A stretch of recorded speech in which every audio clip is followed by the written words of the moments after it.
Primera pregunta. La vagina mantiene normalmente su humedad por lo siguiente. Es importante que sepas que en la vagina hay la existencia de una leucorrea fisiológica.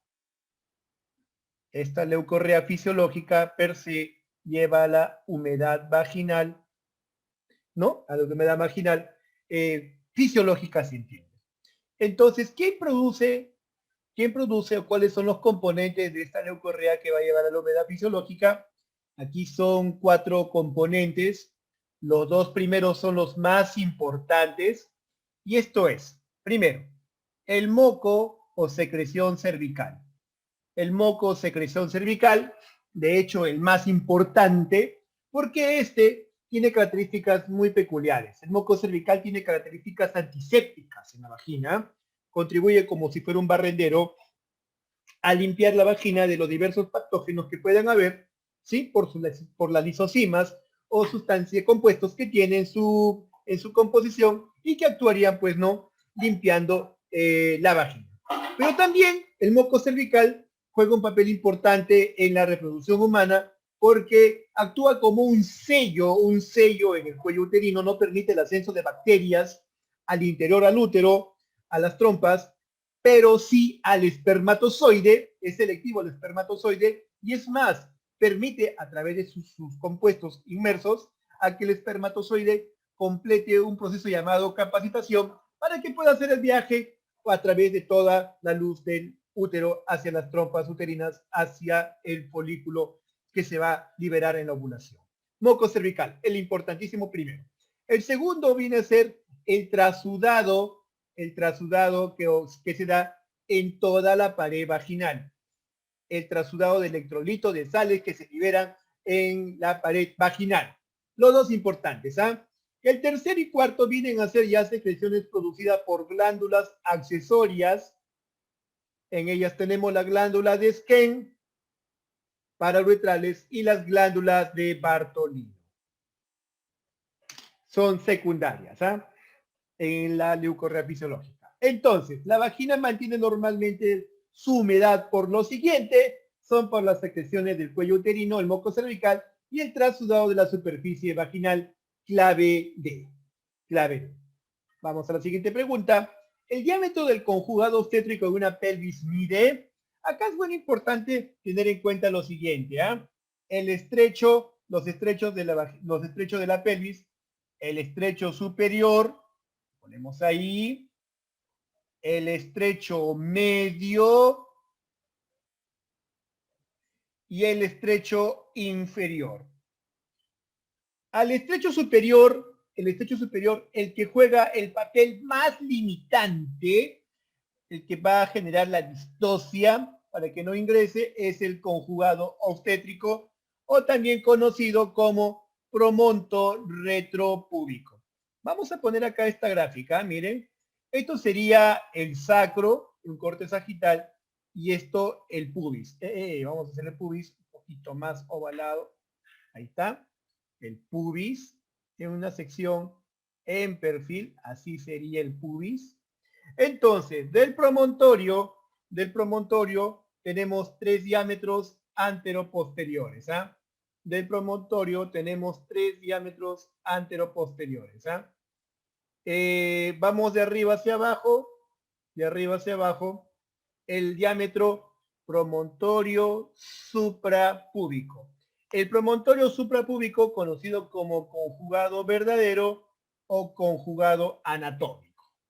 Luego tengo el promonto retropúbico, conocido como conjugado obstétrico. Conjugado obstétrico. Y tengo el promonto subpúbico, que es el conjugado diagonal. Entonces, esta pregunta hace alusión al conjugado obstétrico, es decir, a los diámetros del estrecho superior anteroposteriores. Vamos a ponerlo acá. Diámetros anteroposteriores del estrecho superior. El conjugado diagonal es el único diámetro que se puede valorar clínicamente a través del tacto vaginal. el conjugado diagonal es el único diámetro que se puede valorar clínicamente en el tacto vaginal y generalmente mide entre 12 y 12.5 centímetros. Sin embargo, el más importante, el que ofrece la verdadera limitante del estrecho superior, es el conjugado obstétrico. Este conjugado obstétrico no lo podemos valorar directamente, no lo podemos valorar por el tacto vaginal, sino lo hacemos de una estimación del conjugado diagonal. Al conjugado diagonal le restamos 1 a 1.5 centímetros, vaya según la posición de la paciente, si está en decúbito, ¿no? Entonces, hacemos la estimación del conjugado obstétrico en función al conjugado diagonal. De tal manera que el diámetro límite del conjugado diagonal, el valor límite, está en los 10.5 centímetros. Menor a ese valor, 10, 9.5, se entiende que el feto no va a poder pasar el estrecho superior. Un feto, por cierto, de tamaño biometría adecuada.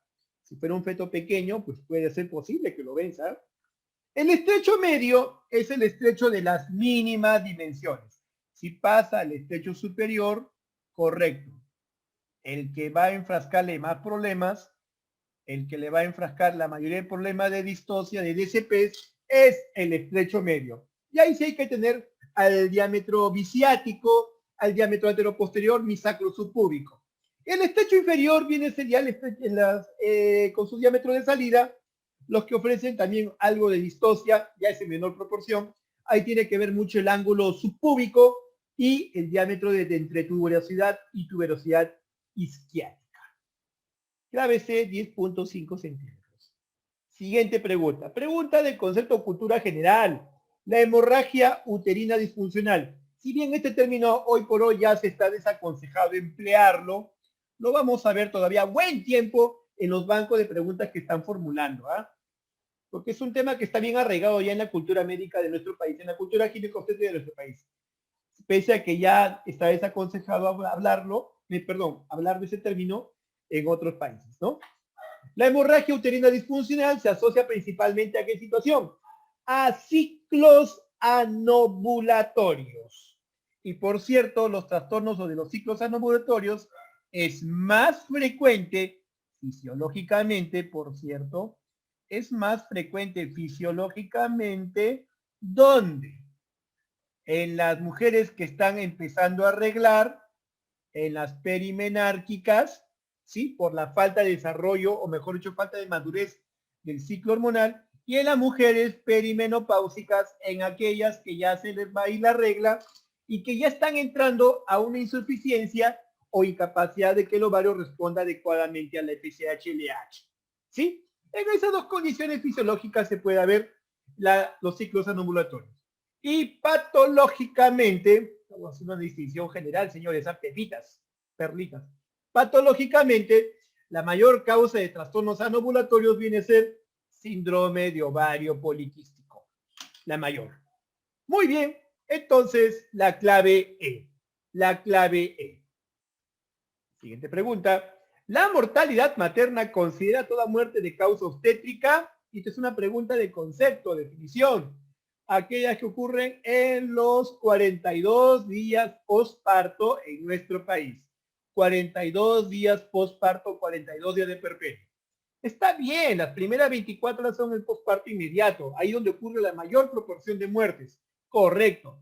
Pero en definición estadística, como marcador de salud pública, considera toda muerte de la mamá producida, toda muerte materna producida durante todo el embarazo, en cualquier momento del embarazo, y hasta los 42 días de haberse producido, ¿sí? Por cada 100.000 recién nacidos vivos, esa es la proporción.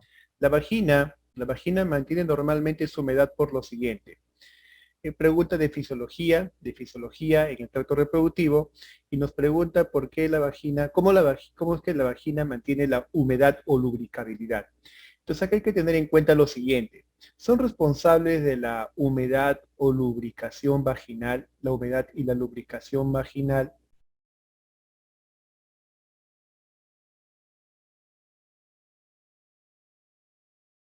los siguientes órganos. Uno, el cérvix, ¿sí? Así es, el cérvix. A través básicamente del moco cervical. El moco cervical es producido por glándulas endocervicales que ayudan, además de mantener la lubricabilidad, es el principal, por cierto, da protección, puesto que este moco cervical actúa como si fuera una especie de antiséptico vaginal. Entonces la vagina no requiere pues la participación de alguna solución o alguna forma de aseo de afuera hacia adentro porque tiene sus propios mecanismos de autolimpieza y este básicamente lo lidera el moco cervical. Además que el moco cervical también tiene características en fertilidad, puesto que el moco tiene sustancias que ayudan, compuestos que le ayudan al espermatozoide como nutrimento, además de capacitarse o mejorar su funcionalidad para que pueda lograr su acometido viajando por la luz del útero, del endometrio. El moco cervical.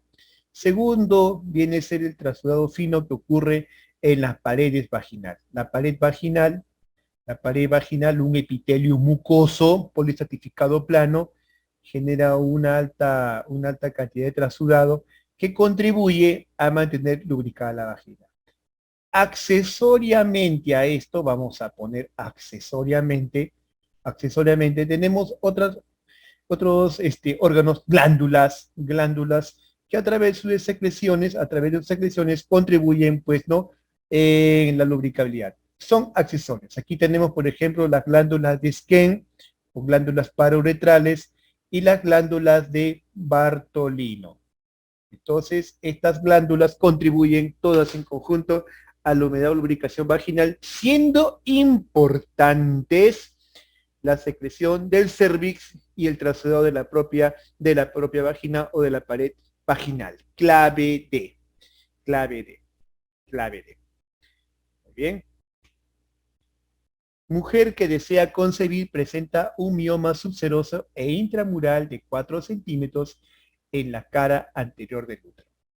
Entonces, la miomatosis es la primera neoplasia ginecológica benigna en la mujer que afecta a la edad reproductiva y la edad fértil. Es en este grupo etario, las mujeres en edad fértil, donde el mioma tiende, pues, ¿no?, a causar una serie de problemas. La menstruación abundante, ¿sí? La menstruación abundante con dolor, dolor pélvico secundario, que puede haber por efecto de masa, la infertilidad, claro, son problemas que pueden ser agobiantes en la miomatosis. Pero valgan verdades, 70% de la miomatosis, 70% de los cuadros de miomatosis uterina son asintomáticos. Es frecuente, sí, la primera neoplasia ginecológica benigna, pero el 70% no se relaciona, pues, o mejor dicho, 70% son cuadros asintomáticos, es decir, son mujeres que pueden ser, que son madre de familia, que son personas que están trabajando en edad no solo reproductiva, sino edad laboral, llevan su vida con total habitualidad y no les causa mayor trastorno. Y de seguro que muchos se enteran de que tenía mioma a través de una ecografía, a través de un examen. La miomatosis tiene una forma de clasificación con respecto a la ubicación en el músculo uterino. Así tenemos los miomas que crecen por fuera, sino por la superficie, la serosa, a esto se le llama subserosos. ¿Sí? Los miomas que crecen casi adyacentes se proyectan hacia afuera de la capa serosa del útero. Luego tenemos los miomas que toman la región muscular propiamente dicha, intramurales, esto lo llaman intramurales, y una forma de mioma terrible porque es la más sintomática, es el mioma submucoso. Viéndolo en proporción, el intramural es el más frecuente, el segundo es el seroso, el segundo en frecuencia y el tercero en frecuencia es el submucoso. Ahora, si hablamos de miomas, el más frecuente, ¿sí?, el intramural, si hablamos del mioma más aparatoso, el más clínico, el que está asociado a una pésima calidad de vida, definitivamente es el mioma submucoso. Una variante del mioma submucoso es los miomas abortivos. Mioma abortivo o mioma pedunculado, ¿no? Entonces, esta forma de miomatosis, el submucoso, valga verdades, lo resalto, será el menos frecuente en relación a los otros dos, pero es el más aparatoso, el más sangrante, el más doloroso, el que limita mucho la calidad de vida. Bien, acá la pregunta entonces está en que el mioma es subseroso y uno es intramural, y que están en la cara anterior del útero, y que estos miomas, ahí está, vamos a fijarnos que es así el útero, ¿sí? Aquí está la cavidad endometrial, ¿sí? Esta mujer todavía no está embarazada, sino que desea concebir y nos plantean que tiene un mioma subseroso en la cara anterior del útero. Acá estamos poniendo, haciendo cuenta que esto es la cara anterior y la cara posterior, y tiene otro de tipo intramural, ¿no? Entonces no deforma la cavidad endometrial. Qué bueno. Una de las condiciones para que el embarazo no se vea afectado es que la cavidad endometrial esté indemne. Cuando los miomas se proyectan hacia la cavidad endometrial o alteran no solo el espacio, sino su eje, entonces puede ocurrir problemas en la implantación y en el desarrollo del embarazo. Los miomas pueden constituir hasta distosia de partes blandas.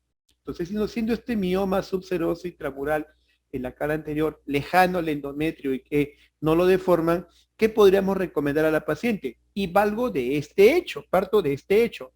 70% de las mujeres, más del 70% de las miomatosis son asintomáticas, y lo pongo así entre comillas, no pasa nada. No es que el mundo se va a acabar, ¿sí? Entonces, eso hay que tener presente, ¿no? Así que si esta dama desea intentar el embarazo, no le causa mayor trastorno, está ubicado en una zona lejana del endometrio, lo más razonable sería que intente el embarazo. Que intente el embarazo. Es expectante, intente el embarazo. Porque tiene alta probabilidad de que el embarazo se desarrolle de manera acorde, sin mayor trastorno. Siguiente pregunta. Según digesta de 40 semanas, esta es una gestante al término, presenta caída hace 2 horas, es decir, presenta una contusión, ¿sí? Cae sentada, perdón, presenta caída con dolor abdominal tipo contracción. Disculpe, no me dice que ha caído en horcajada, se cayó de glúteo, se cayó de abdomen, no lo menciona, solo el hecho de que se cayó y que después de esto tiene un dolor tipo contracción. Ajá. Entonces, hablamos de un traumatismo genérico no especificado. Debe ser abdominal, sí, debe ser la connotación. Ha pasado 2 horas y además hay contracción uterina. Contracción uterina. Clínicamente, este dato es trascendental porque es uno de los hallazgos más frecuentes con los cuales debuta el DPP. Y me estoy adelantando a la respuesta. El útero está hipertónico o irritable. También otra forma de decir es útero irritable, útero hipertónico, ligeramente hipertónico. Latido cardíaco fetal de 140 por minuto, la ecografía obstétrica es normal. Eso es importante. La ecografía obstétrica no necesariamente me va a delatar al DPP en una etapa inicial, puede pasarse por alto. Y no hay cambios cervicales. Entonces, claramente, esta pregunta, si bien no te mencionan que hay sangrado, mira, ahí está la trampita. Profe, no puede ser DPP, ¿por qué? Porque no hay sangrado. Acuérdate que el DPP 75% exterioriza sangrado, es lo que llaman DPP externo, y un 25% es DPP oculto, es decir, el sangrado no lo vas a ver. Está yendo hacia el endometrio, entre el endometrio y la placenta, no se va a exteriorizar y vas a ver un útero hipertónico, alteración del bienestar fetal. Entonces, la presencia del sangrado no es mandatoria para decir si eso no debe ser. La clínica, en todo caso, en el contexto. Y esto es lo que ocurre, pues, ¿no? Presentan una caída, una contusión abdominal, después notan que el tono uterino está elevado, comienza a haber contracciones, se agrega el dolor, y de pronto comienza a haber cambios en el bienestar fetal, la taquicardia, el útero hipertónico, la paciente se muestra un poco más quejumbrosa, irritable. ¿Y qué pasa? El DPP ya se está comenzando a ser evidente. Entonces, en un primer momento la ecografía no me va a revelar nada. Es en el tiempo. Entonces, el diagnóstico del DPP parte de una sospecha clínica. es en este caso la irritabilidad uterina, la hipertonía uterina, el tono está elevado y con el tiempo obviamente va a aparecer el dolor, va a aparecer el cuadro de descompensación materna y alteración fetal. La ecografía puede ser negativa inicialmente. Entonces, en el DPP, en esta forma, en DPP sospecha en un inicio, es necesario que entre un plan de observación y vigilancia del bienestar fetal. Estos cuadros no se van a definir en una hora, muchas veces van a tener que ser vigiladas 12 a 24 horas, porque el hematoma o en todo caso el desprendimiento es lento, insidioso, y en las primeras horas de repente ni lo vamos a detectar por ecografía. En el transcurso de las 4, 5, 6, 8 horas ya va tomando forma el cuadro y la gravedad también. Entonces la observación, y el otro es, acuérdate que el DPP complica con coagulopatía intravascular diseminada. El DPP, de hecho, complica notablemente con CID, es por coagulopatía intravascular diseminada. La asociación del DPP con preeclampsia, ¿no? DPP, trastornos hipertensivos, DPP, 40% están asociados a trastornos hipertensivos del embarazo. También este es otro dadito que debemos tener en cuenta. Así que observar las 24 horas es razonable. Es razonable. Profe, la programamos de cesárea de emergencia de una vez. Ya, pues tampoco no seas tan exagerado. De frente vas a ver todo cesárea, la cultura de la cesárea. Alta con indicación, no. Esto no se aconseja hacer. Ya hemos tenido, por experiencia en mi hospital, hemos tenido casos de óbitos fetales que se le han dado de alta a las 12 horas. Perfil de coagulación, sí, pues está bien. Hay que ver la posibilidad, ¿no? En el tiempo el desarrollo de una coagulopatía intravascular diseminada. La clave A y D definitivamente es lo más razonable. Programar para cesárea, disculpen, lo he dicho acá, no es lo que tengas que lanzarte de buenas a primeras. Yo diría, aguanta, espera, no es la mejor opción de inmediato. Alguien dice, no, de una vez, ya está término, ¿qué va a esperar?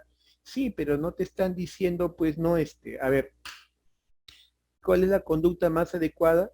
No sería el manejo, sino en establecer el diagnóstico o en establecer un plan diagnóstico, manejo, pero lanzarte a la cesárea, no te están dando más datos. Así que es una respuesta muy, pero muy genérica y no satisfacería la pregunta.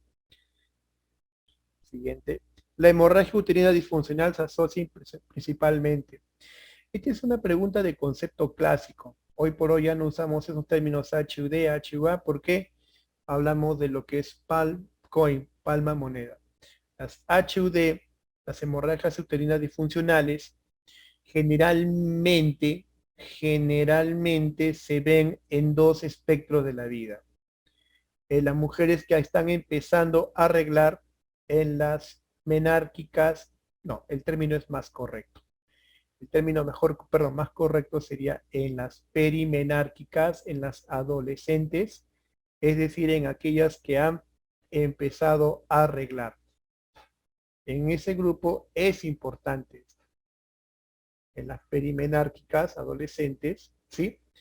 Y esto es porque el eje hipotálamo, hipofitálamo, hipófisis, ovarios, es inmaduro, es propio de su edad.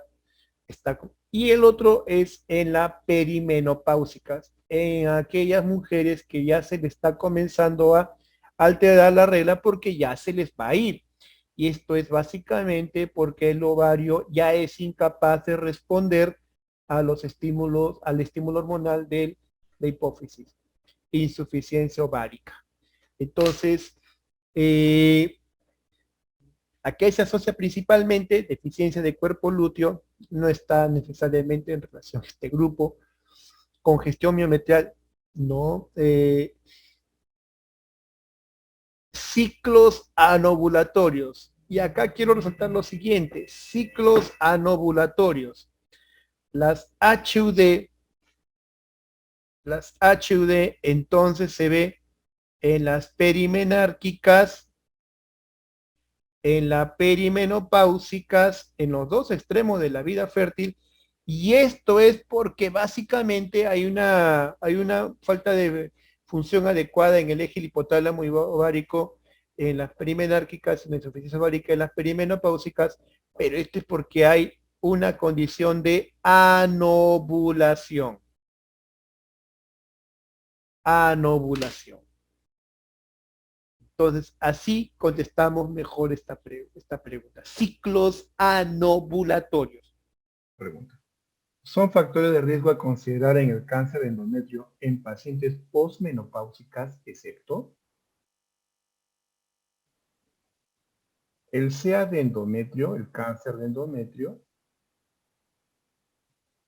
es el cuarto cáncer ginecológico en frecuencia en nuestro país? Primero es cuello uterino, segundo es mama, tercero ovarios, cuarto endometrio.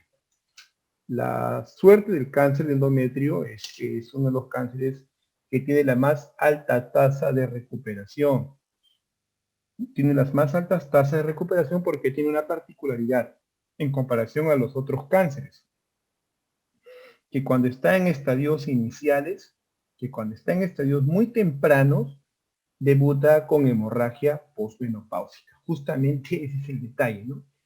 Estos cánceres debutan entonces en etapas muy tempranas, debutan con hemorragia postmenopáusica.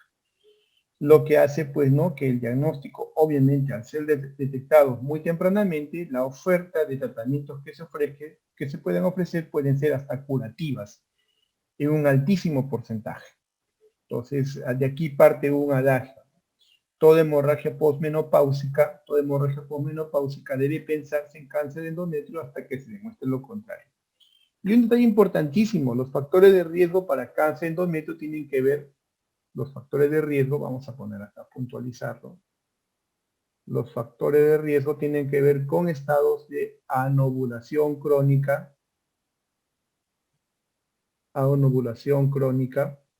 o exposición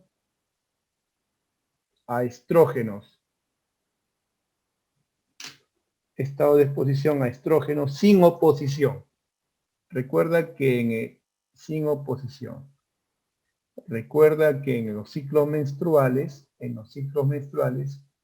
la acción de los estrógenos, que es favorable para que haya un adecuado desarrollo o una adecuada formación del endometrio y la ovulación, inclusive, la formación de folículo, va de la mano con la producción de progesterona.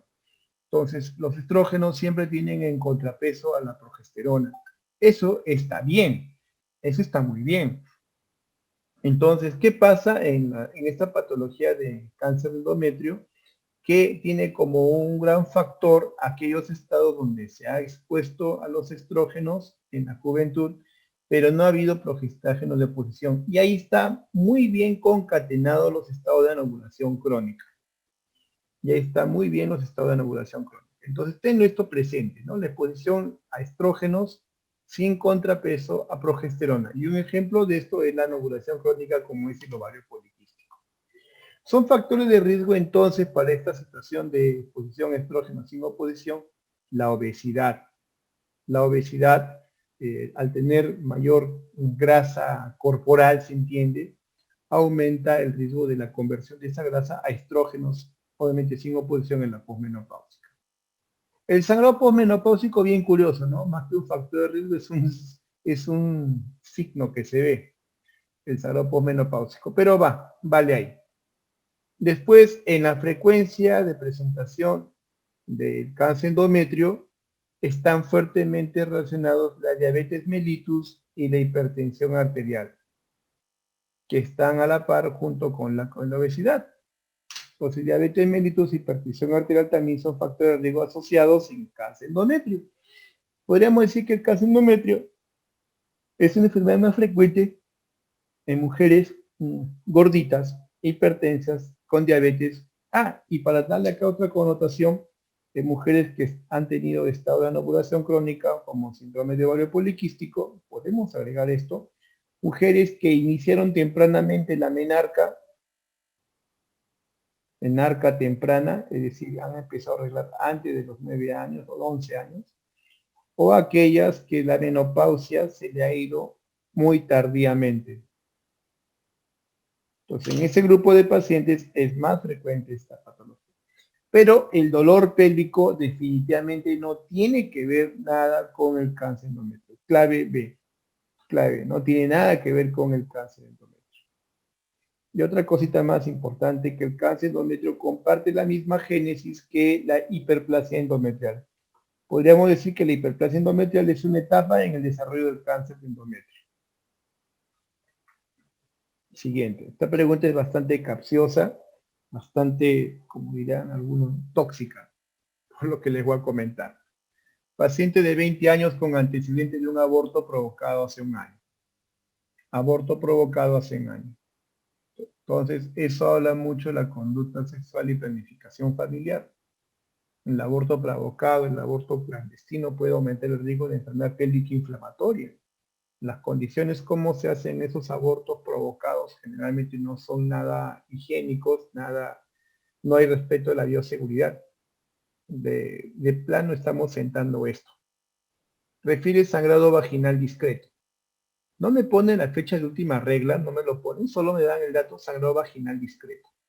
No me dicen el tiempo, la duración, no me dicen la relación con la regla, no me lo dan. Así que es una afirmación muy suelta, muy genérica. Ya el examen, el anexo derecho es doloroso. Ajá, anexo derecho es doloroso. Difícil de palpar. ¿Por el dolor? Tal vez.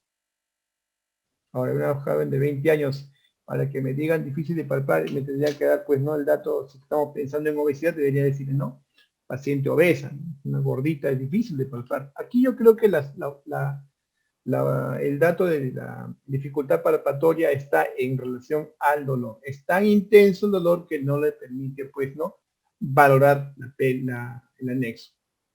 La movilización del cervix despierta también inmenso dolor. Y hasta aquí, mis posibilidades diagnósticas pueden ser, ¿no?, un dolor, un cuadro de síndrome doloroso abdominal, y aquí encajaría tranquilamente una enfermedad inflamatoria pélvica, ¿sí? Hasta aquí, ¿ah? ¿Eh? ¿Por qué? Porque cumple con los dos criterios de entrada de la EPI, que es abdomen doloroso y anexo derecho, ¿no? Perdón, abdomen doloroso. ¿Por qué? Por abdomen doloroso. Y el otro es cervix a la movilización también dolorosa. O sea, cumple esto. El dato acá que me confunde, el dato que confunde es cuando me ponen esto de anexo derecho. ¿Sí? Anexo derecho. Y ahí muchos pueden decir con justificada razón, profesor, pero una salpingitis derecha, un absceso tubo-ovárico, ¿sí? Uno de los anexos está comprometido. Uno de los anexos puede estar comprometido. Eso es cierto, te lo tomo en cuenta. Puede ser pensando para EPI entonces. Eso es cierto. Pero mire este siguiente dato que me excluye de repente, por algo no está. La temperatura oral está a 37 grados. Entonces, como que me aleja esto de absceso tubo-ovárico. Ahora una salpingitis, un hidrosalpinx en una etapa aguda, claro, podría haber fiebre, ¿no? Como no también. Señale su diagnóstico más probable, ahora tratando de concatenar todo eso. Entonces, debería pensar en EIP, pero si estamos hablando de un anexo, como puede ser una anexitis con absceso tubo-ovárico un absceso tubo-ovárico, ¿sí?, debería haber fiebre y otros síntomas más sistémicos. Acá el dato que me va a ayudar mucho de repente a descartar una de la otra es el sangrado vaginal, porque esto no está en vano, esto está por algo. Entonces, ¿cómo podemos encajar el sangrado? ¿Y dónde va el sangrado? Entonces me viene esta correlación. Puede haber sangrado en una mujer con cuadro doloroso abdominal y anexo doloroso en el embarazo ectópico. Es cierto. Ahora, una apendicitis aguda, vamos descargando por claves. La clave A, pólipo endometrial sangrante. Es cierto, el pólipo puede sangrar metorragias, pero hay un detalle importantísimo. Casi siempre son asintomáticos. Y esto no se ve en mujeres tan jóvenes de 20 años, no se ve en mujeres un poco mayores. Así que esta clave A se relativiza. No es la mejor respuesta en todos casos. La inflamación pélvica aguda, profe, está muy bien, excelente. Vamos ahí. Le ponemos nuestro cheque. Puede ser una respuesta. La apendicitis aguda, profe, puede ser. Claro, está en dolor en anexo derecho. Está en el anexo derecho también puede, por ahí está el apéndice. Sí, pero casi siempre los cuadros apendiculares, los caracterizados del libro, ¿no? Son un cuadro doloroso a dos tiempos, ¿no? Periumbilical y luego tiende a focalizar en el anexo, en la zona de la fosa ilíaca. Alguien me puede decir, pero profesor, eso es en el embarazo, y es una apendicitis retrocecal. Claro, pero vamos a la pregunta por frecuencia. ¿Qué es lo más frecuente? Que sea un dolor a dos tiempos. Así que esta no es tan buena respuesta, lo ponemos ahí como bien relativizado. Embarazo ectópico, profesor, no se pase. No han puesto la gonotrofina, no usando el dato de la gonotrofina crónica, no nos dice si está embarazada, mucho menos la última regla. ¿Cómo podríamos contestar? Claro, pero también ten presente que en todo el contexto clínico de las afirmaciones que nos dan, también encaja. Le ponemos un check. ¿Y la hemorragia uterina disfuncional? Sí, pero con anexo derecho doloroso, difícil de palpar y movilización cervical. Claro que puede haber una hemorragia disfuncional, ¿no? Pero así, con esta naturaleza aguda, como que se relativiza como respuesta. Entonces tengo acá dos posibles respuestas, la B y la D. La B y la D. Ahora, ¿por cuál inclinamos? Entonces, la que mejor encajaría en el descarte, yendo a ese dato de la hemorragia vaginal discreta, ¿no? Y el anexo doloroso, está difícil de palpar, ¿sí? Más podría estar en relación a un embarazo ectópico de trompa derecha.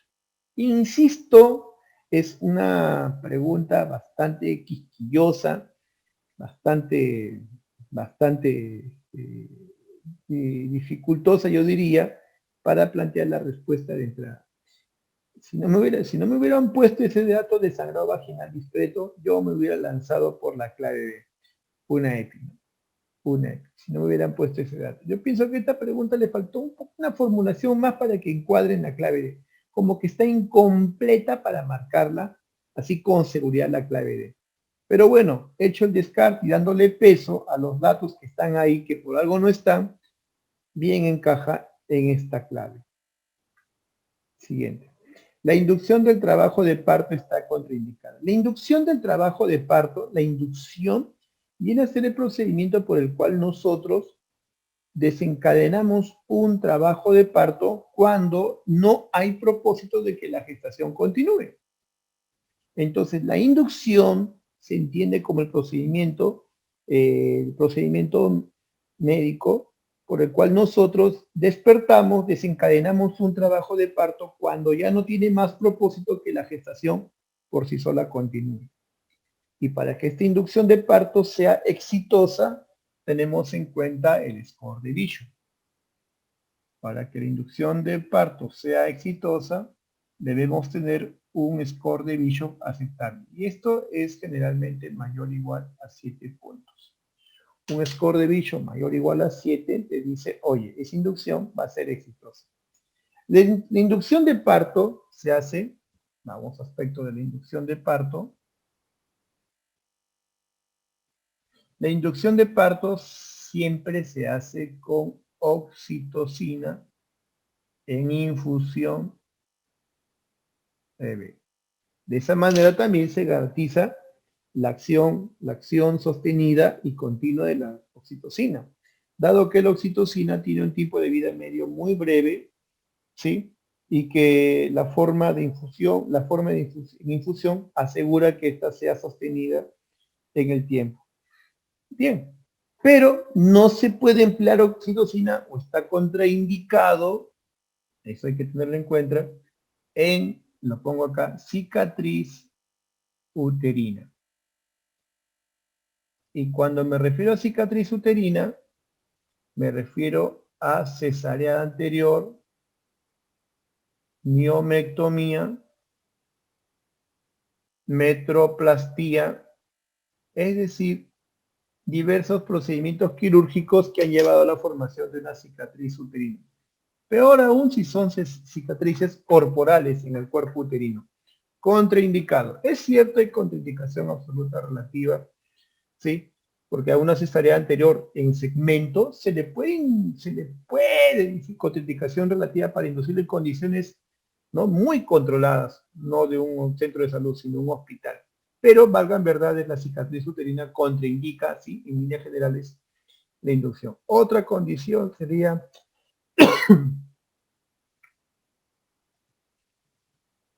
hemorragias. Hemorragias. Placenta previa, por ejemplo, ¿no? La placenta previa, vasa previa está contraindicado. Otra condición sería cuando es una situación, posición, presentación anómala. Si es un feto en transverso, si está en una posición anómala, un occipito posterior persistente y no mejora, si es una presentación anómala, está de cara, perdón, de Bregman, entonces definitivamente está contraindicado el uso de hacer la inducción de trabajo. Yendo a la clave, la miomectomía por sí sola contraindica, es una cicatriz uterina, y en otras patologías que se puede indicar, ¿no?, en las que se pueden indicar en el embarazo prolongado, donde no hay propósito de que el embarazo continúe, está indicado, es indicación, vamos a poner acá. En la rotura prematura de membranas, sobre todo al término del embarazo, está indicado. En la preeclampsia, a partir de las 37 semanas, está indicado, en preeclampsia sin signo de severidad. En la distosia de contracción, sobre todo el tipo de hipodinamia, está indicado. Claramente la respuesta está en la clave A, miomectomía anterior. ¿Cuál es el principal soporte del útero y cervix? Acá hay mucha confusión porque siempre esos términos soporte, ya hemos comentado en sesión, una cosa es soporte y otra cosa es suspensión. Aunque en los bancos peruanos mezclan los dos términos de manera indistinta, debo hacer alusión que soporte es el piso pélvico, es todo lo que sirve de un apoyo o mesa para lo que está por encima, el piso pélvico. Y la suspensión vienen a ser la fascia endopélvica, tejido conectivo de tipo colágeno, y ahí está los ligamentos de McEnroe, los ligamentos superosacros, sobre todo estos dos. Entonces, aquí no me ponen nada de piso pélvico, me ponen ligamento, ligamento, ligamento, y todos estos son parte de la fascia endopélvica, la fascia endopélvica especializada. Entonces, ¿hay o no hay respuesta? Bueno, yo creo que aquí la pregunta, como lo vuelvo a repetir, indiscriminadamente hacen alusión a que soporte es lo mismo que suspensión. El que elaboró esta pregunta mezcló estos términos de manera indistinta. Pero bueno, si me están poniendo todo fascia endopélvica, ahora podemos plantear esta pregunta.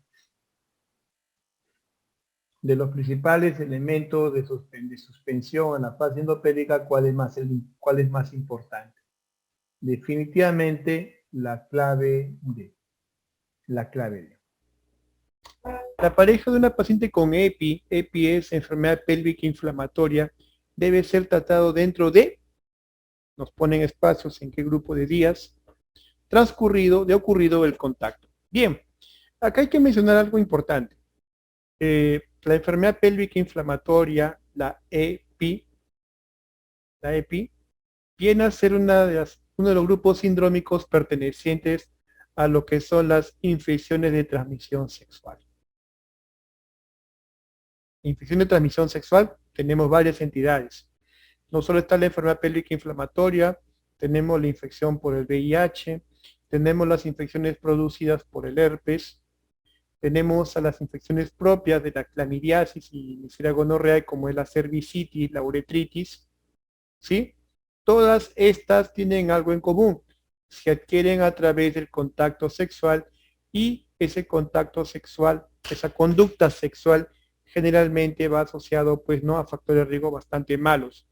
Múltiples parejas sexuales, inicio precoz de vida sexual, pareja sexual con conductas de riesgo, venir de un ámbito, de un lugar donde está muy frecuente o es endémica las ITS. Como quiera que sea, estas enfermedades de transmisión sexual pueden tener repercusión en la vida, no solo en la vida, en la calidad de vida, como es el dolor pélvico que puede generar en la mujer, en las leucorreas, sino que también puede afectar el futuro reproductivo, llevando a infertilidad inclusive, como es la enfermedad pélvica inflamatoria. La enfermedad pélvica inflamatoria, entonces, como ITS, tiene en su etiología una vasta variedad de patógenos, como viene a ser la clamidia trachomatis, Neisseria gonorrhoeae a la cabeza, pero también una gran variedad de anaerobios que pueden ser de la vagina adquiridos a través de la ITS por el contacto sexual. La pregunta es clara, nos dice, nos interroga acerca de cuántos días o todas las parejas que han tenido contacto con el caso índice, así se llama al paciente que contagió a todos el caso índice, qué tiempo las parejas que han estado con ella, hasta qué tiempo deben recibir tratamiento. Me explico. Todas las parejas que han estado con la paciente índice, la que está con la EPI, hasta qué plazo de tiempo que han estado con ella deben recibir tratamiento.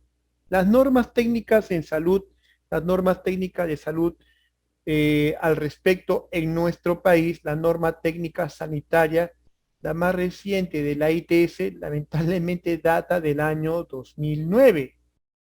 Actual no es, pero los conceptos que maneja aún a la fecha siguen vigentes. Y la norma técnica sanitaria de la CITES del año 2009 enfatiza que en el caso particular de la EPI, todo contacto con el caso índice en los siguientes 60 días anteriores debe recibir tratamiento. Entonces, la respuesta está en la clave D. Eso según la norma técnica sanitaria, que es la más reciente y está vigente a la fecha. Sí, pues hubo marcación por la clave A, pero ahí debemos hacer una corrección. Según lo más reciente o que está vigente a la fecha, es en los últimos 60 días a la paciente al diagnóstico de la EPI. Siguiente pregunta. ¿Cuál es el principal soporte del útero y cervix? Esta pregunta me plantea una confusión, dado que en clase hemos hecho alusión de que los órganos pélvicos están interactuando o están ahí en la pelvis gracias a la acción de elementos de suspensión y elementos de soporte o apoyo. En los elementos de suspensión tenemos la fascia endopélvica especializada. Se entiende la fascia endopélvica a un tejido fibroso, conectivo, generalmente ligamento rico en colágenos, que suspende a los órganos pélvicos, ¿sí? Y ahí tenemos ligamentos como los más importantes, que es el ligamento cardinal o de McEnroth, y el ligamento útero-sacro. Estos son los ligamentos más importantes en el soporte, en la suspensión. Y como soporte tenemos al piso pélvico que viene a ser el músculo elevador del ano más el coxigio. Entonces yo le decía que esta pregunta plantea cierta confusión, porque si hablamos de soporte estaríamos hablando de piso pélvico. Pero también recuerdo que en la clase les mencioné que estos términos soporte y suspensión muchas veces son manejados de manera semejante o indistinta por buena parte de los ginecólogos. Así que en virtud de eso, podríamos decir que si hablamos del principal soporte o suspensión en la cultura general, ¿sí? De manera genérica, serían los ligamentos McEnroth y de útero sacro lo más importante, la clave D. Ahora bien, insisto, si nosotros somos más precisos, debería de ser suspensión, porque soporte es piso pélvico. Hecha la aclaración para esta pregunta que fue planteada ya hace más de 10 años y que tiene cierta vigencia. Siguiente pregunta. ¿Qué maniobra obstétrica permite comprobar el grado de encajamiento de la presentación fetal? Es una pregunta de concepto que todos debemos ya tener bien fijado. La primera maniobra de Lópol está básicamente enfocada a determinar la situación y lo hacemos a través de la palpación del fondo uterino. Es cierto que con esta maniobra podríamos inferir la presentación, puesto que si nosotros palpamos en el fondo una formación grande, globulosa, irregular, es el potito del bebé y por ende la presentación abajo sería la cabecita y viceversa. Si nosotros en el fondo palpamos una formación regular, convexa, firme, es el cráneo y por ende abajo en la presentación sería el potito del bebé. Como le vuelvo a repetir, la primera maniobra de Leopold es por excelencia la situación. Lo demás es una consideración mucho menor. La segunda maniobra de Leopold es la maniobra de la posición fetal. Esto lo hacemos a través de la palpación del dorso fetal a través del abdomen. Así sabremos si es dorso fetal derecho, dorso fetal izquierdo, dorso superior, dorso inferior. La tercera maniobra de Leopold tiene que ver básicamente con la presentación del feto. Me explico. La maniobra que me permite confirmar la presentación, sobre todo si es cefálica, porque vamos a palpar una formación regular, firme, y a veces puede haber el famoso peloteo. Entonces, esta es la maniobra que me permite confirmar o ver, notar la presentación, sobre todo si es cefálica. Muchos clínicos, cuando hacen la valoración en la tercera maniobra y notan que ya no hay peloteo, en todo caso que la cabecita o el potito ha ingresado ya al estrecho superior, ya no hay peloteo, entonces dicen sencillamente ya encajó. Y confundimos la tercera maniobra con el encajamiento, pero no es así. La tercera maniobra básicamente es para el tipo de presentación. Que me haga fácil ya no hacer la cuarta maniobra es otra cosa, porque sí, la cuarta maniobra es por esencia la maniobra del grado de encajamiento fetal. Esta maniobra me permite saber qué tanto en el estrecho superior ha ingresado. Si mis manos al explorar logran ingresar a la pelvis por el abdomen, empujando la cabecita, diremos que ese feto no ha encajado, está flotante, pero si mi mano los dedos se juntan, es que no ha encajado, está flotante. Pero si no es así, se habla de encajamiento. Entonces, la cuarta maniobra es la maniobra del encajamiento fetal. Siguiente. De los siguientes tipos de pelvis, ¿cuál es la más distóxica? Esta clasificación de pelvis que se menciona ahí, ginecoide, platipeloide, androide, antropoide, que falta ahí, es la clasificación de Caldwell y Molloy. Y es una pregunta que lo repiten de tiempo en tiempo, puesto que los estudios de Caldwell y Molloy datan del año 1934, pero aún siguen vigentes. Se habla de la pelvis ginecoide como la pelvis armónica, la pelvis redonda que permite la salida del feto. La androide como la más pequeña, la platipeloide con un diámetro transverso mayor, pero la platipeloide definitivamente es la pelvis anormal, la pelvis más distóxica de todas, la platipeloide. Hoy por hoy ya no hablamos de este tipo de estas variantes. Simplemente cuando hacemos la valoración clínica solemos decir si es una pelvis compatible o no compatible, o ginecoide o no ginecoide. Y la mejor forma de valoración de la pelvis es por pelvimetría clínica. Aquí sí debo hacer un mea culpa. Debo hacer un mea culpa en esta pregunta porque, bueno, vamos al análisis. ¿Cuál de los siguientes hallazgos permite establecer el diagnóstico de aborto inevitable? Digo mea culpa porque cuando hablamos de aborto inevitable, por definición, el aborto inevitable es aquella gestación menor de 22 semanas, la cual se presenta ruptura de las bolsas coriamnióticas, lo que va a llegar en algún momento a que se expulse el producto. Esto es entonces el aborto inevitable. La expulsión del producto va a condicionar la expulsión del producto porque se ha producido la ruptura de las bolsas coriamnióticas. Y en cierta medida esto puede estar pues, ¿no? Con el cuello uterino entreabriéndose, dilatándose, como también estar a medio camino. esta definición estaría más acorde a, ¿sí? A membranas rotas. Y membranas rotas tenemos aquí la clave A, la clave A, es la que mejor la define. Es cierto, va a haber sangrado vaginal, en todas estas condiciones va a haber sangrado vaginal, pero lo que es definitivo, lo que va a establecer la condición por definición de aborto inevitable, es que tenga las membranas coreamnióticas rotas.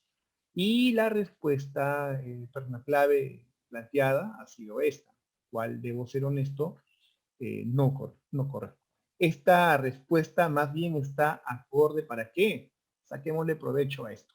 Para el aborto inminente, el aborto inminente. Es aquel en el cual hay cambios cervicales, está dilatado y las membranas ovulares están íntegras. Ese es el aborto inminente. Pero si hablamos de aborto inevitable, la mejor definición estaría en la clave A. En la clave A. Así que este es el mea culpa que les comentaba, ¿no? No se ha planteado bien la respuesta. Bien, vamos a la siguiente respuesta, pregunta. Puérpera de 40 años con parto eutóxico. Una paciente que tuvo su parto vaginal, parto eutóxico, pero se dio la retención de membranas amnióticas. ¿Cuál es la conducta a seguir? Acá hay un detalle importantísimo, ¿no? Si esto se detectara, si el parto, o mejor dicho, el puerperio está en menos de las 24 horas, el puerperio inmediato, ¿sí? Menos de las 24 horas de haber dado luz, como dicen, fresquito al momento del parto, y uno ve una vez las membranas coreamnióticas ahí en el canal vaginal con el espéculo, lo que puede hacer es la extracción con pinzas y gasas. Es una buena opción. Pero cuando ya estamos en el puerperio inmediato, esto puede ser puerperio inmediato, puede ser una buena opción, extracción con pinza y gasas. Pero cuando ya pasa de ese puerperio inmediato, ya nos vamos ya tranquilamente, nos vamos a más de las 24 horas, las cosas son bastante diferenciadas. ¿Por qué? Porque las membranas si se han quedado ahí, lo más probable es que adentro esté condicionando ya una infección, una endometritis. Y casi siempre eso ya requiere una revisión instrumentada del útero. Una revisión instrumentada no solo del cuello uterino vagina, sino del útero. Y casi siempre eso es un legrado uterino puerperal. Y estas opciones, ¿no? Tanto la extracción de pinza o gasa como la extracción, la revisión instrumentada, van a requerir la administración de oxitóxicos, ¿sí? La extracción de la administración de oxitóxicos para que ayuden a buena involución. Y claro, como les comentaba, del legrado uterino puerperal, ¿sí? Entonces la pregunta es muy abierta en su formulación, porque no te dice los plazos del tiempo. Bueno, luego lo comento como especialista, para mí la pregunta es muy abierta. Y de repente hubiera sido prudente parametrar, ¿no? Por periodo inmediato, o parto reciente, el parto reutóxico reciente con expresión de membranas reciente, evidenciado en el canal vaginal. Ahí yo podría recurrir a la extracción con pinzas y gasas. Y si me dice, no, la extracción no ha salido la placenta completa, la extracción de membranas coreamnióticas con placentas, definitivamente yo me voy a una revisión instrumentada, una forma de legrado uterino puerperal. Y en estas dos opciones, ¿no? La extracción de pinza o legrado, yo tengo que acompañarle siempre con administración de oxitóxicos. Pero también hay también otra forma de enfocar, es cierto, cuál es la conducta a seguir, y uno dice, ¿no? ¿Cuál es la conducta? A ver, de estas tres opciones sería, ¿cuál es la mejor conducta? Ahí sí le agregamos lo mejor. ¿Cuál es la mejor? Cuando tengas preguntas así muy abiertas y genéricas, cuando te ponen así planteamientos, cuál es la conducta, cuál es el tratamiento, tú tienes que enfocar entonces al mejor o al que engloba la mayoría de situaciones. Y en este caso, el que engloba la mayoría de situaciones, ¿sí? En puerperio, en una pregunta genérica, podría ser la extracción con pinza y gasas. No le quito el peso que pueda tener el legrado uterino puerperal y administración de oxitóxicos, pero en el análisis también hay que tener en cuenta, ¿no? ¿Qué es lo que están, cómo están enfocándolo, ¿no? O sea, lo que enfocan en esta pregunta que ha venido internado, residentado, esta pregunta peruana, lo que enfocan es criterios básicos que tiene que tener el médico peruano de formación. Si tienes una retención de membranas amnióticas y está visible, está en canal vaginal, inmediatamente antes en el puerperio, pues la mejor opción que tienes en ese momento es traerlo con pinza y gasa, ¿no? Y le acompañas una extracción, una revisión instrumentada. que lo puede hacer también con pinza y gasas. Entonces, eso es lo que enfoca, criterio, clave C. Pregunta muy peruana, muy abierta en su formulación, pero lo que busca es criteriosa conducta de nosotros. Bien, esta pregunta sí saca roncha. Esto definitivamente no es banco peruano. Le voy a decir por qué. Porque la sarcoidosis como patología no es frecuente en nuestro medio. Siempre he escuchado de la sarcoidosis como diagnóstico diferencial de la tuberculosis pulmonar, sarcoidosis.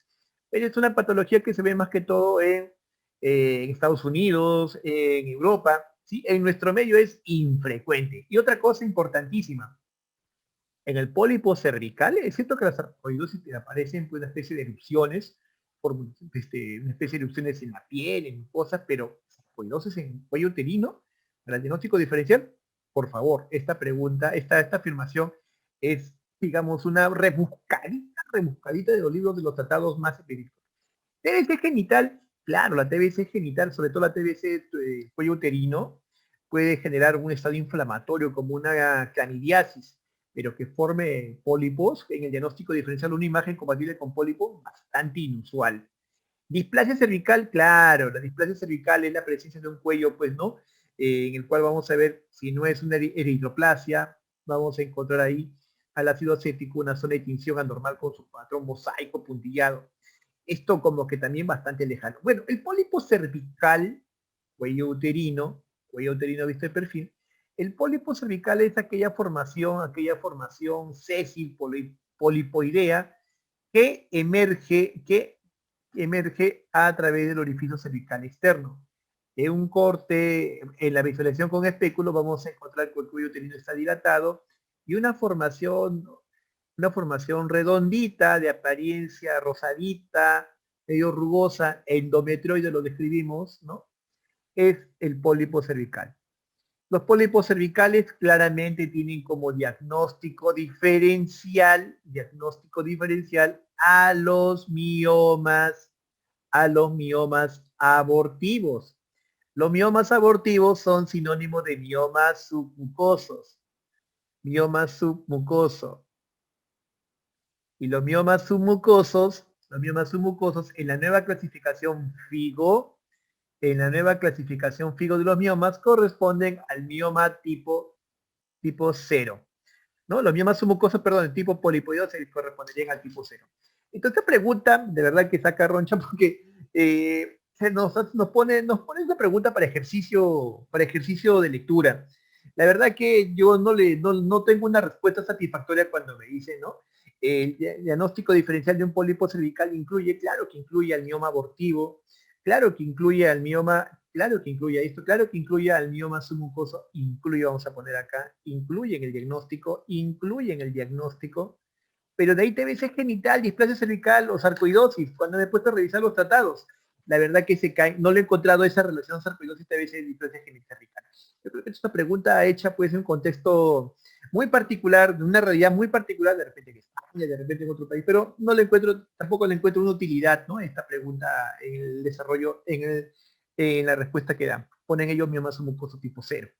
Yo diría que si fuera así, sería el diagnóstico diferencial de un pólipo cervical, incluye dos puntos, y este excepto saldría de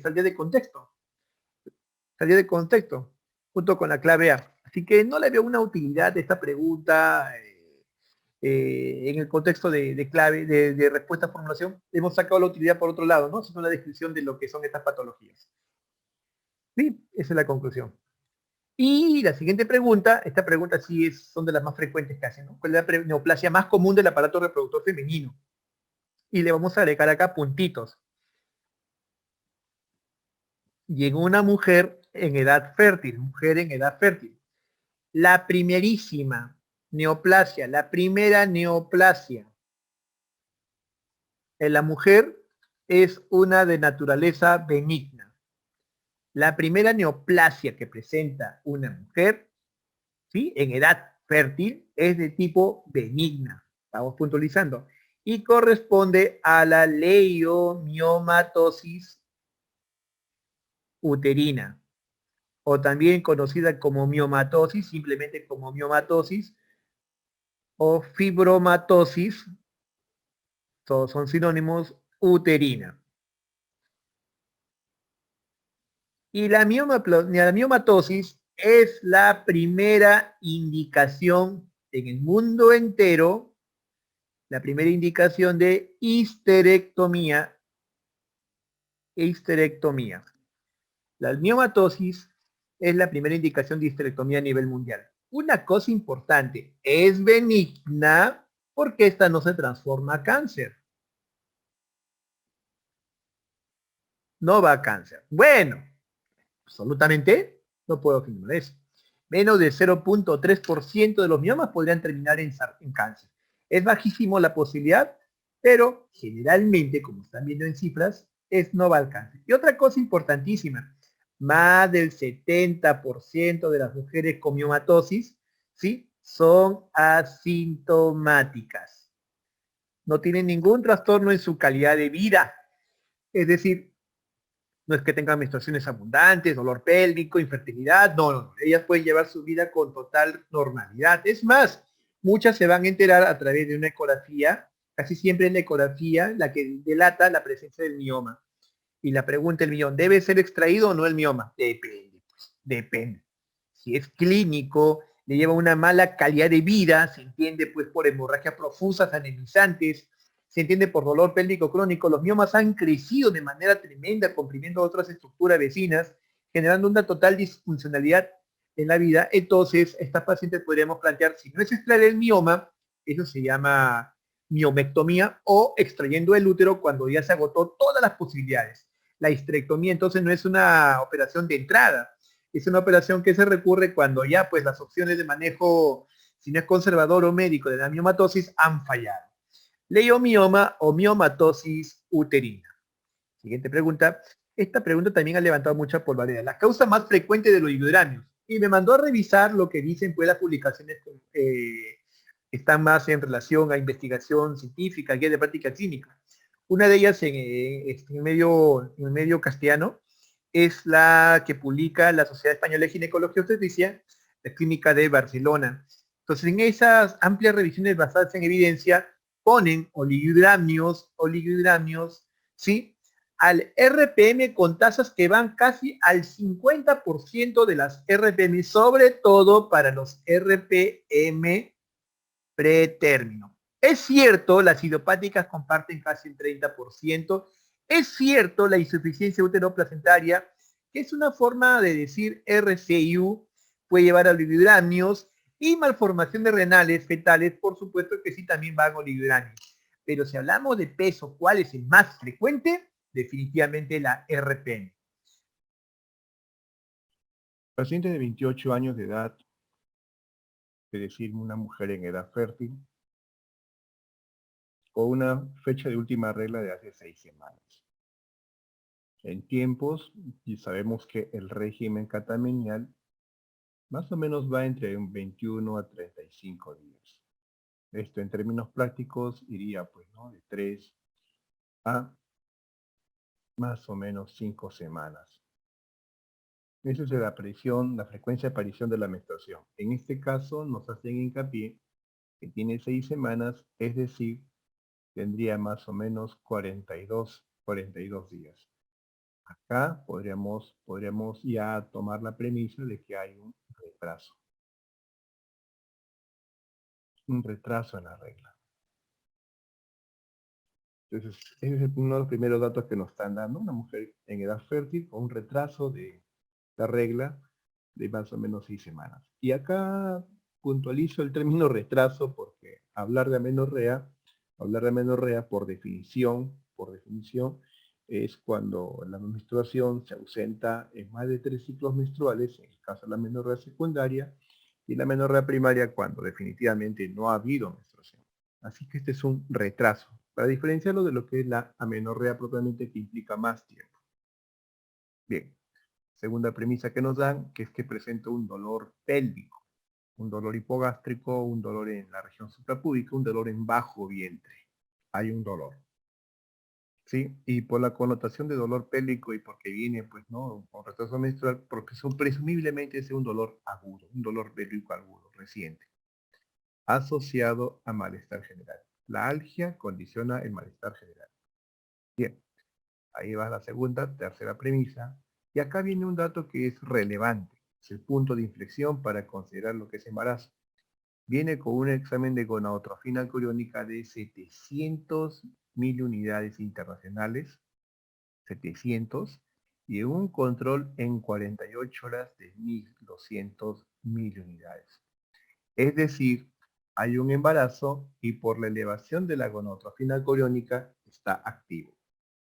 Está activo. Es un embarazo entonces en desarrollo inicial. ¿Y por qué digo inicial? Ya les voy a comentar por qué. Eso tiene que ver mucho con el valor de la gonadotrofina coriónica. Al examen preferencial es un abdomen blando. Se entiende que no hay algia de dolor quirúrgico, abdomen blando, leve dolor a la palpación profunda, puntualizan entonces que estamos frente a un dolor no quirúrgico, y de lo anteriormente señalado podríamos afirmar que, muy bien, acá les pongo este datito adicional. La gonadotrofina coriónica, la beta-HCG, se hace positivo, comienza a hacerse da positividad a partir más o menos de la segunda semana, inicio de la segunda semana de la fecundación. Acuérdate que la gonadotrofina coriónica es dependiente de la formación de trofoblasto. Y el citocitrofoblasto, sincitotrofoblasto, en todas las palabras trofoblasto, futura placenta, ya comienza a invadir al inicio de la segunda semana el endometrio. A partir de ese punto, a partir de esas fechas es que comienza a haber, ¿no?, la elevación de la gonadotrofina coriónica. Podemos dosarlo en orina, podemos dosarlo en sangre, pero inicialmente puede también haber falsos negativos. Y esto tiene que ver más o menos con una segunda semana con respecto a la fecha de fecundación. Sería a las 3 semanas de la última regla, ya pudiéramos detectar gonadotrofina coriónica, a las 3 semanas. ¿Sí? Pero esto es muy precoz, como vuelvo a decir, puede dar falsos negativos. Pero ya una dama, cuando espera la menstruación que aparezca, cuando en la fecha espera la regla y no nota que hay ausencia, ya podría hacerse un examen de gonadotrofina coriónica lo suficientemente sensible para que lo detecte. Definitivamente por encima de las 4 semanas de la última regla, ya podría dar positividad. Entonces, a partir de las 4 semanas de la última regla, ya pudiera haber positividad en un examen lo suficientemente sensible, generalmente los exámenes en sangre, ya pudiera dar positividad a la gonadotrofina coriónica.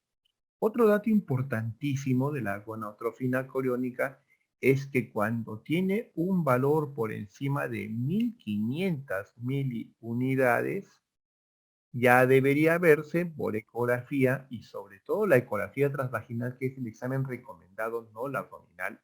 Eso ya se definió en consenso, es la ecografía transvaginal el gol estándar para el estudio del embarazo inicial. Ya podría haber en la presencia de un saco gestacional, un embrión, ¿sí? Por valores de encima de 1500 miliunidades. Se habla que incluso ya podría haber un embrión con actividad cardíaca.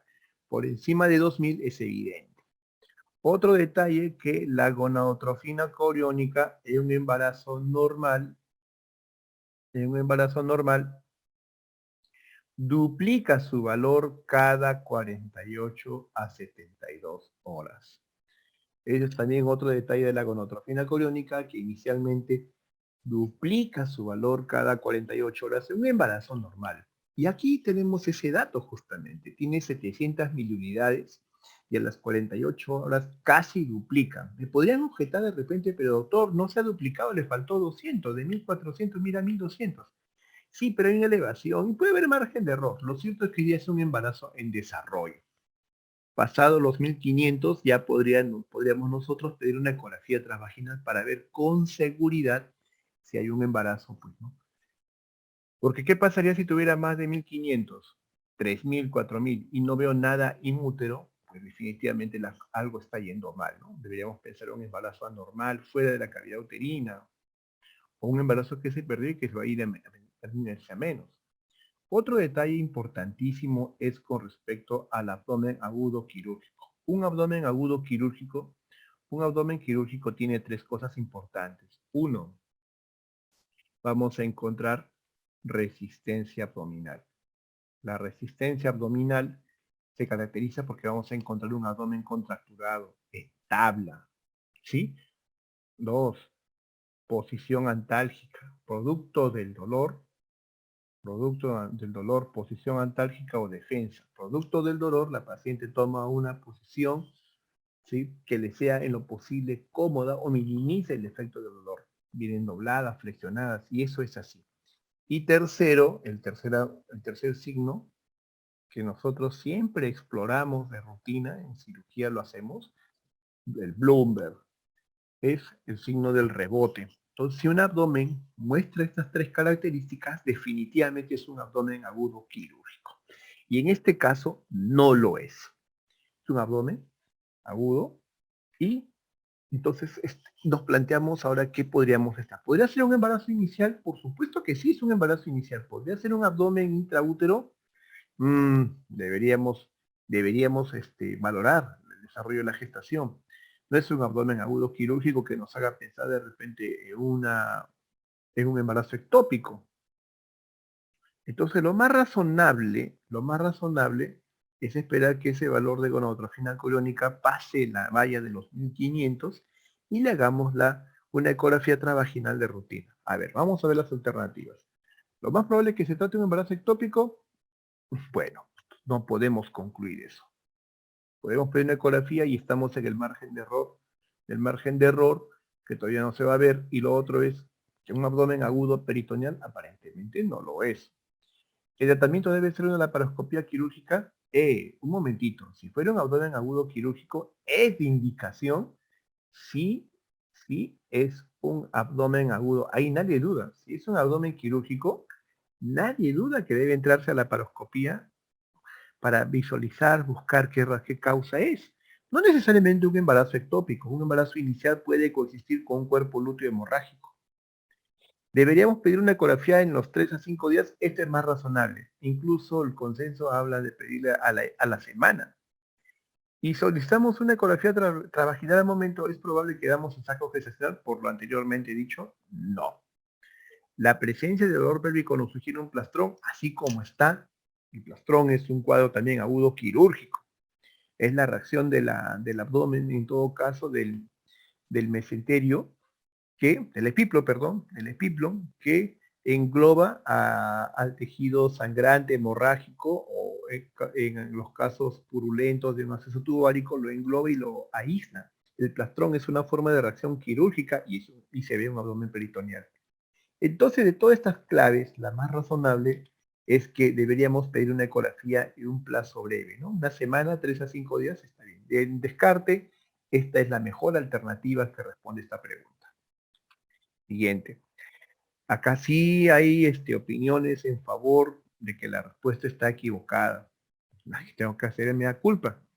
De infección vaginal, que es considerada una ITS, miren, aquí se pone a las 3 infecciones más frecuentes en la mujer. Las 3 infecciones más frecuentes en la mujer. Candidiasis, que es la que produce la vulvovaginitis.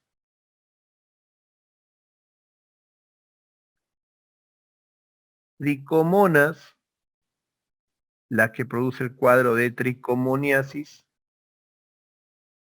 Y Gardnerella vaginalis, que es la que produce la vaginosis bacteriana. Estos son los 3 cuadros más frecuentes de infecciones vaginales en la mujer, tenga o no tenga vida sexual, pero de estas 3, la que sí es ITS es la tricomoniasis.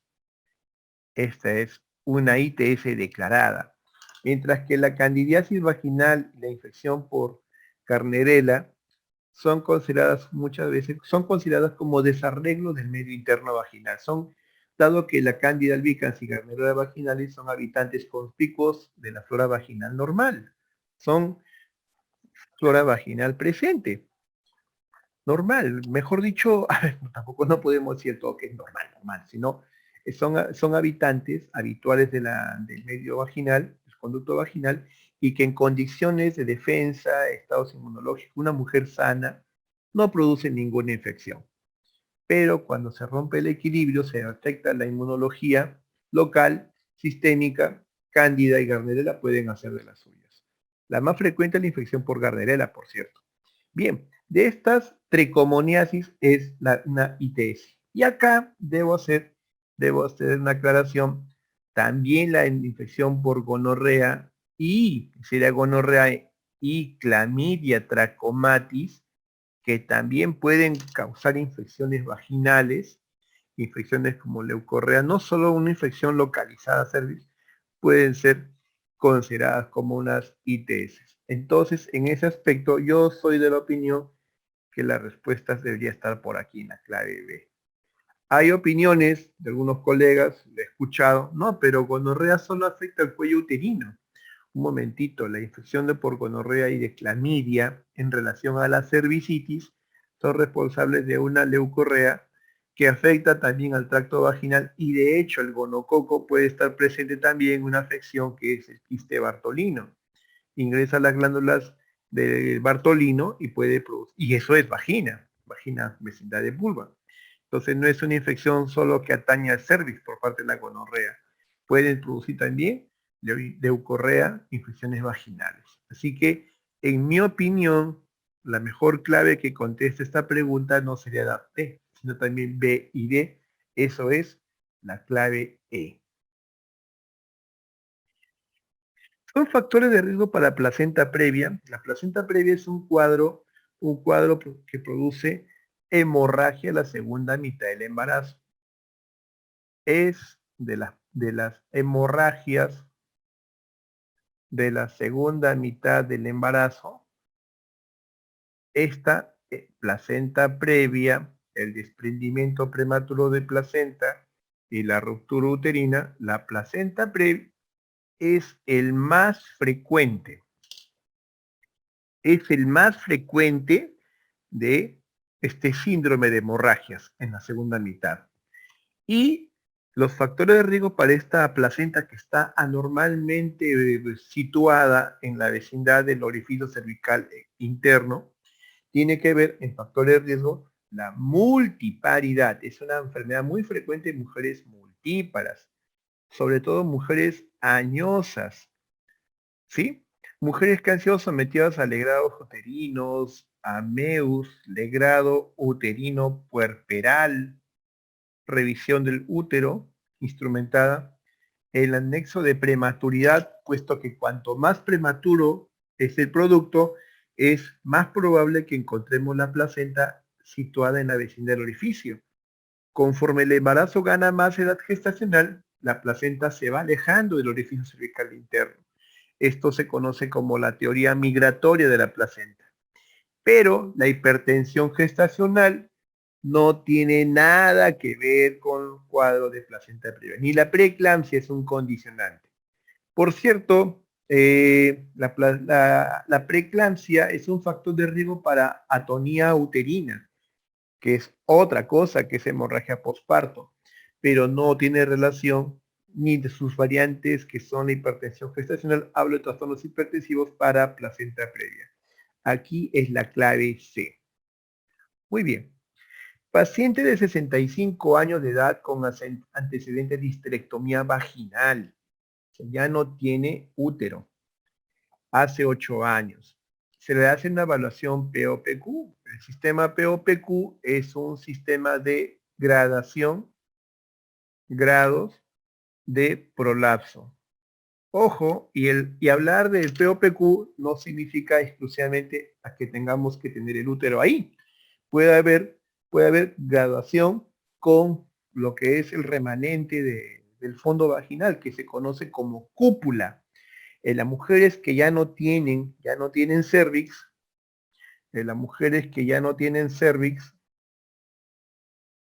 que básicamente es el punto C, de las mujeres que no tienen cervix, en ellas se valora lo que es la cúpula vaginal. Ese viene a ser la estructura en comparación, viene a ser el nuevo punto C en la clasificación y se puede prolapsar. Entonces, se aprecia que el punto BA está a más 4 centímetros y la longitud vaginal total es de 6 centímetros. ¿Cuál es el grado de distopia? Esto debes tenerlo bien claro. Primer grado es cuando el prolapso está por encima, más no toma el valor de menos 1 centímetro. ¿Sí? Para efectos prácticos,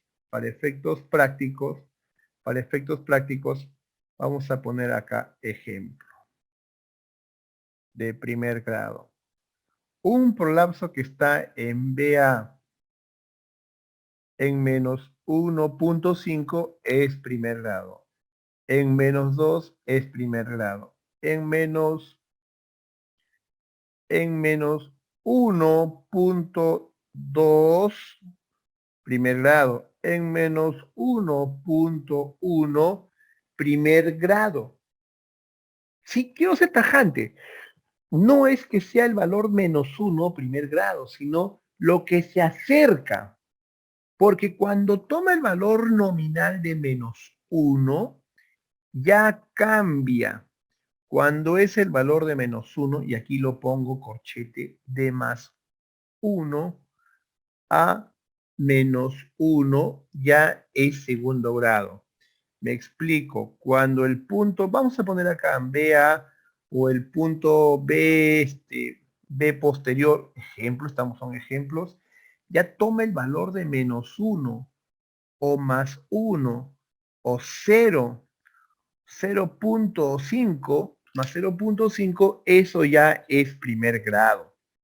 ¿Sí? Quiero ser claro, cuando toma el valor nominal de menos 1 a más 1, menos 1, menos 0.5, 0 más 0.5 más 0.9 y 1, eso ya es segundo grado.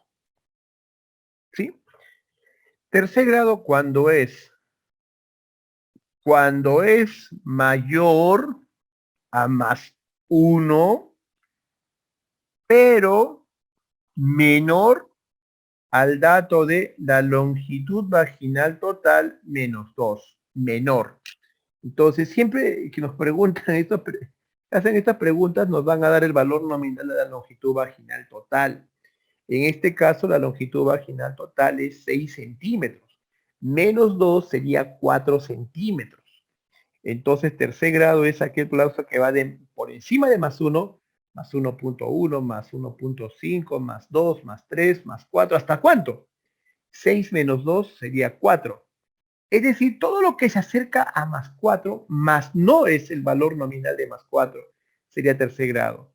Entonces, sería más 1, más 2, más 3, más 3.5, más 3.6, más 3.7, más 3.8, más 3.9, eso sería tercer grado. Y cuarto grado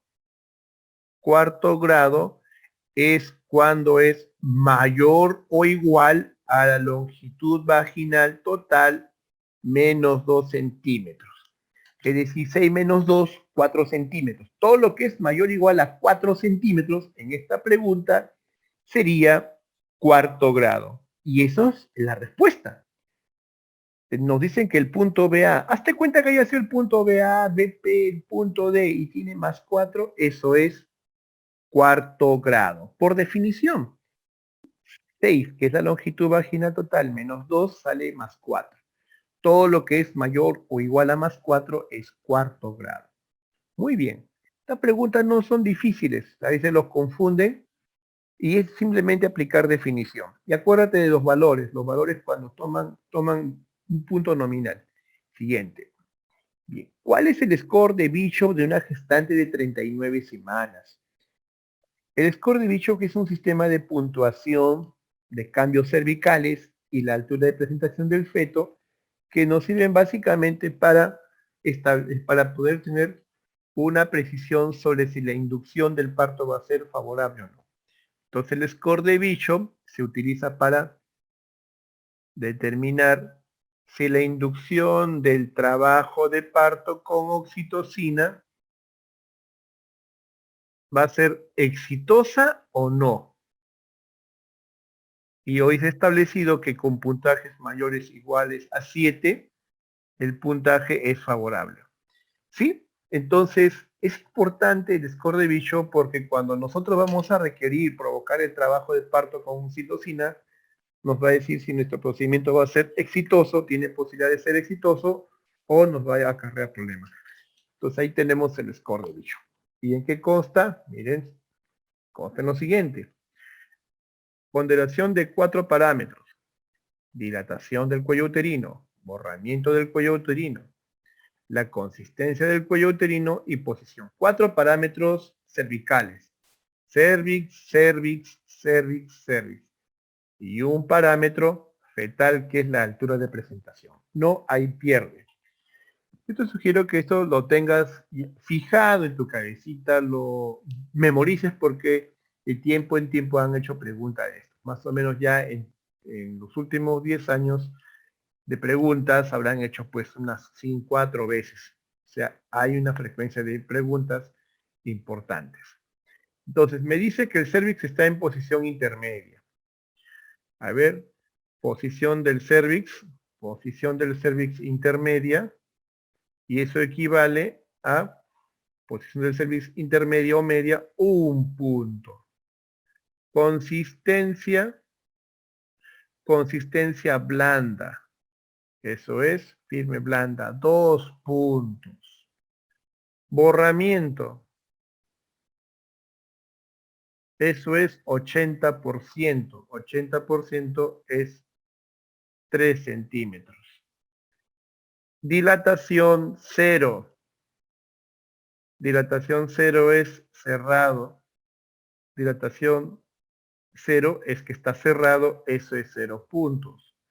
Y estación o plano de descenso, altura de presentación, está en menos 2, perdón. Eso es 1 punto. En total tendríamos 1 y 2, 3, 3 y 3, 6 y 1, 7 puntos.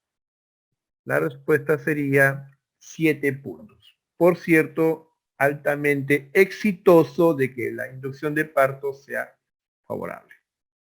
Muy bien.